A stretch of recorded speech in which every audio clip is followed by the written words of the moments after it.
ഡിവൈഎഫ്ഐയുടെ വയനാട് സഹായ തട്ടുകടയ്ക്കെതിരെ പോലീസിൽ പരാതി. കൊച്ചി കോർപ്പറേഷനിലെ ബി.ജെ.പി കൗൺസിലർ പത്മജ എസ് മേനോനാണ് പരാതി നൽകിയത്. ലൈസൻസ് ഇല്ലാതെയും വൃത്തിഹീനമായ സാഹചര്യത്തിലുമാണ് പ്രവർത്തിക്കുന്നതെന്നാണ് പരാതിയിൽ പറയുന്നത്.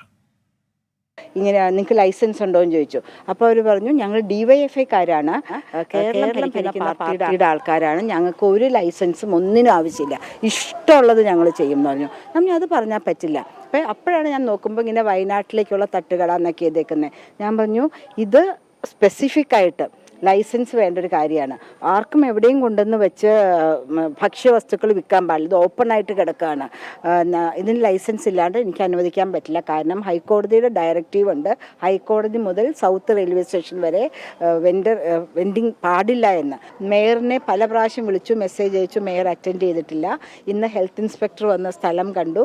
അവരും പ്രത്യേകിച്ച് എല്ലാവർക്കും പേടിയാണ്. പിണറായി വിജയൻ കൈയാളുന്ന ആഭ്യന്തര വകുപ്പിൻ്റെ താഴെയുള്ള ഈ ഗുണ്ടാ പോലീസുകാരെ നേരിടാനായിട്ട് പേടിയാണ്. അശ്വിൻ പാലാഴിയുണ്ട് കൊച്ചിയിൽ. അശ്വിൻ, എന്താണ് കൗൺസിലറുടെ പരാതി? അശ്വിൻ, ഉമേഷ്, അല്പസമയം മുമ്പാണ് എറണാകുളം സെൻട്രൽ പോലീസ് സ്റ്റേഷനിൽ ബി.ജെ.പി കൗൺസിലർ പത്മജ എസ് മേനോനി പരാതി നൽകിയിരിക്കുന്നത്. ഇന്നലെ വലിയ പ്രതിഷേധം ഈ പത്മജ എസ് മേനോനി ഡിവൈഎഫ്ഐയുടെ ജനകീയ തട്ടുകടയ്ക്ക് മുന്നിൽ നടത്തിയിരുന്നു. അത് ലൈസൻസ് ഇല്ലാതെയാണ് പ്രവർത്തിക്കുന്നത്, നിയമവിരുദ്ധമായാണ് പ്രവർത്തിക്കുന്നത് എന്നടക്കമുള്ളതായിരുന്നു പ്രധാന ആരോപണം.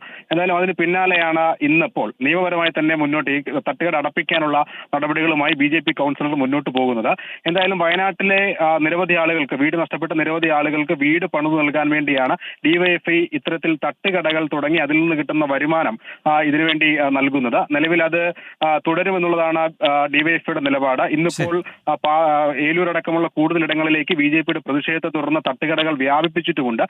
എന്തായാലും ഇവരോട് നിലവിൽ പ്രതികരിക്കാനില്ല, ബി.ജെ.പിയുടെ ഇടപെടലുകളിൽ പ്രതികരിക്കാനില്ല എന്നുള്ളതാണ് ഡിവൈഎഫ്ഐയുടെ നിലപാട്. നിലവിൽ ആരോഗ്യ വിഭാഗത്തിനടക്കം പത്മജ എസ് മേനോൻ പരാതി നൽകിയിട്ടുണ്ട്. വരും ദിവസങ്ങളിൽ ഇവിടെ പരിശോധന നടത്തണം എന്നുള്ളതാണ് ബി.ജെ.പി കൗൺസിലറുടെ ആവശ്യം. എന്തായാലും പരാതിയിൽ ഇപ്പോൾ പോലീസ് നിലവിൽ കേസെടുത്തിട്ടില്ല.